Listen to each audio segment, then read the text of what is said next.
1 minute का video आप देख लीजिए और फिर बताइए मुझे कि उन्होंने ऐसा कहा था कि नहीं कहा था। और फिर देखिए धरती मेरी। हाँ बिल्कुल भगवान। हाँ और क्या।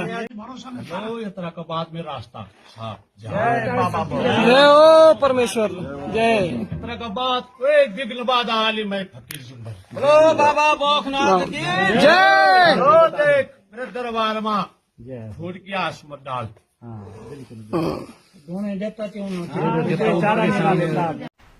नमस्कार, मेरा नाम है अजमेर रावत और आप देख रहे हैं अजमेर रावत ब्लॉग।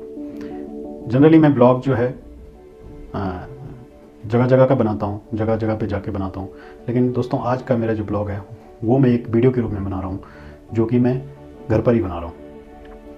तो मैंने आपको कल कहा था, एक पिछला ब्लॉग देख लीजिए मेरा, कि सिलक्यारा टनल में 3 दिन में होगा चमत्कार।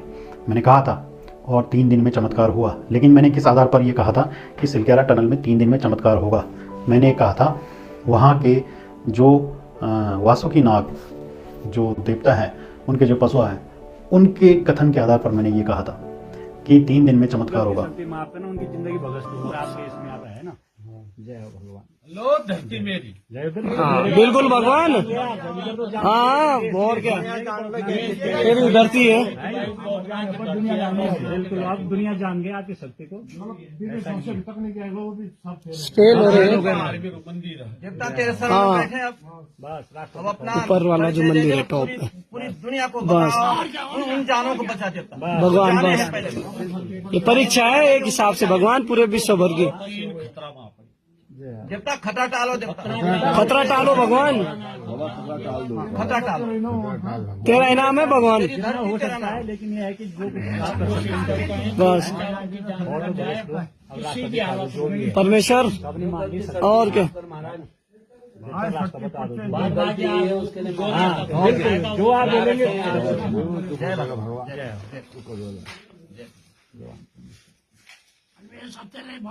लो ये तरह का बात में रास्ता साफ। जय हो परमेश्वर जय। इस तरह का बात एक विघ्न बाधा आली मैं फकीर जुम्बर। बोलो बाबा भोकनाथ की जय। आगे से गलती नहीं करेंगे। लो देख मेरे दरबार में फूट की आसमत डाल।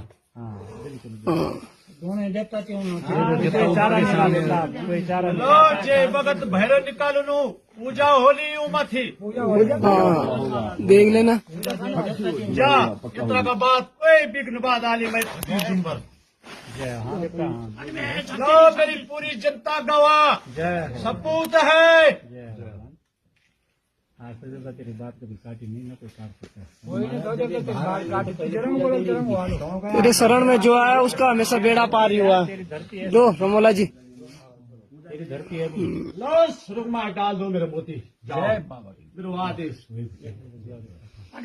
भगवान अभी बुद्धि बता दी देवता की आगे जब बाहर निकालेंगे तो क्या करेंगे? अपने आप आएंगे भगवान। पूजा होगी, सब होगा। पूजा होगा पहले उनके, तब जाके वासुकी नाग यानी बौखनाग, वासुकी नाग का ही एक रूप है, या आप बौखनाग कहिए या वासुकी नाग कहिए। तो जो बौखनाग देवता हैं वो दरअसल एक नाग के रूप में पूजे जाते हैं। और कौन से नाग हैं जिन्हें हम वासुकी नाग कहते हैं? वासुकी नाग आप जानते हैं, श्री कृष्ण को आप जानते हैं। तो श्री कृष्ण जिस नाग के ऊपर विराजमान है, कभी कभी वो नाग उनके ऊपर से आ जाता है। बल्कि श्री कृष्ण का जब जन्म हुआ था और वासुदेव जो उनके पिताजी थे, जब यमुना को पार कर रहे थे, तो प्रचंड बरसात के समय उनके सिर को ढकने का काम नहीं किया था। वासुकी नाग को शेष नाग का भाई माना जाता है और शिव जी के गले में धारण किए नाग को नाग का नाम वासुकी नाग है। समुद्र मंथन के दौरान रस्सी की जगह वासुकी को ही मेरु पर्वत पर बांधकर समुद्र मंथन किया था। वासुकी महर्षि कश्यप के पुत्र नाग धनवा तीर्थ में देवताओं ने नागराज के पद पर आसीन किया था, तब से इन्हें नागराज कहा जाता है। और शिव का परम भक्त होने की वजह से ये शिव के गले में धारण किए हुए रहते हैं। तो सबसे पहली बात मैं आपको ये बताता हूँ कि जो बौखनाग देवता हैं उनका पूरा क्षेत्र है देहरादून के त्योणी से लगता हुआ, और पूरा वहाँ से बड़कोट परोला से पूरा इलाका, भंडार सिंह पट्टी और राड़ी टॉप, पूरी उनकी जगह है। तो मैं आपको दूसरी बात ये बताना चाहता हूँ कि जो बौखनाग देवता हैं वो वहाँ पर विराजमान कैसे हुए। आप सेम नागराज तो आप जानते हैं, सेम नागराज में एक बार सेम मुखिम में एक बार श्री कृष्ण आए थे और वहाँ पर श्री कृष्ण के अंश के रूप में नागराज को पूजा जाता है, यानी नागराजा को भगवान श्री कृष्ण का अंश मानते हैं और वहाँ पर पूजा जाता है। और कहा जाता है कि बौखनाग भी उन्हीं का एक रूप है। श्री कृष्ण जब इस क्षेत्र में आए थे, यानी सेम मुखिम में आए थे, उसके बाद कहा जाता है कि क्योंकि पांडव जो 5 भाई थे, तो लाखा मंडल में उन्होंने 5 पांडव गुफाएं बनाई थी, वो 13 वर्ष के लिए वहाँ पर निर्वासन हुए थे। तो उसी दौरान श्री कृष्ण के जो अंश थे वासुकी नाग, उन्होंने बौखनाग क्षेत्र में, मतलब जो कपनौल क्षेत्र है, राड़ी की टॉप का जो क्षेत्र है, उस क्षेत्र में तपस्या की थी। तब से उस क्षेत्र में बौखनाग का मंदिर स्थापित है और तब से ही वहाँ पर पूजा होती है। आधुनिक समाज में जो वहाँ के गांव हैं वो उनकी पूजा करते हैं और हर तीसरे वर्ष में एक बार वहाँ पर मेला लगता है। तो बौखनाग की बहुत बड़ी शक्ति है।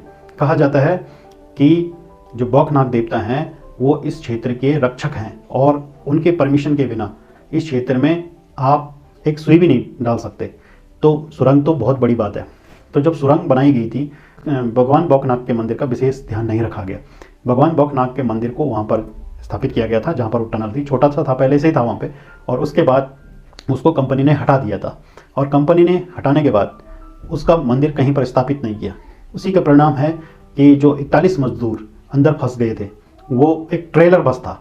भगवान बौखनाग या देवता जो बौखनाग हैं, उनके पशुओं का कहना है कि ये बस ट्रेलर मात्र है। अगर यहाँ पर मंदिर नहीं बनाया गया और यहाँ पर उसकी पूजा नियमित रूप से नहीं हुई तो भविष्य में और भी गंभीर परिणाम हो सकते हैं। और वैसे भी बौखनाग देवता के जो क्षेत्र है उसके नीचे से सुरंग बनाने का मतलब है कि उसकी पूंछ की तरफ आप सुरंग बना रहे हो, और जब उसकी पूंछ की तरफ सुरंग बनाया जाएगा तो वहाँ पर हम भविष्य में इस प्रकार की घटनाएं होने की पूरी संभावनाएं हैं, ऐसा स्थानीय लोग कहते हैं। दूसरी महत्वपूर्ण बात मैं आपको बताना चाहता हूँ कि बौखनाग देवता के बारे में एक किंवदंती है कि एक बार विश्वाराणा, जो एक विशेर देश के हिमाचल प्रदेश का जो क्षेत्र था, उस देश के राजा थे। एक बार वो गंगोत्री यात्रा कर रहे थे, तो गंगोत्री यात्रा के दौरान वो एक गांव थाती धनारी में रुके थे। वहाँ पर उन्हें एक लड़की पसंद आई थी और उसके बाद वहाँ पर उनकी शादी तय होती है। तो जब शादी तय होती है तो वो अपने घर विशेर से यहाँ पर बारात लाते हैं, और जब वो बारात ला रहे थे तो वहाँ पर बौखनाग प्रकट हुए थे। तो बौखनाग ने कहा था कि मुझे पहले पूजा दीजिए, उसके बाद आपकी बारात आगे जाएगी। लेकिन फिर विश्वाराणा ने कहा था कि मैं लौटते हुए आपकी पूजा जरूर दूंगा। तो जब वो लौट रहे थे तो विश्वाराणा ने सोचा कि अरे अब पूजा कौन देगा, छोड़ो निकल लेते हैं। तो जब निकल रहे थे तो उस दौरान विश्वाराणा ने पूजा तो दी नहीं थी, इसलिए नाग ने वहाँ पर पूरी बारात को हर लिया था, मतलब पूरी बारात को गायब कर दिया था, मतलब उसको एक अपने में कुंडली में उसको समाहित कर लिया था। तो ऐसी एक किंवदंती है बौखनाग देवता के बारे में। और वो जो विश्वाराणा है वो आज उस क्षेत्र के देवता हैं जिनको हर लिया गया था, है ना। तो ये एक बहुत इंटरेस्टिंग फैक्ट है और भविष्य में मैं उस क्षेत्र को आपको दिखाऊंगा जिस क्षेत्र में उस बारात को हरा गया था, और बौखनाग मंदिर के बारे में भी बताऊंगा।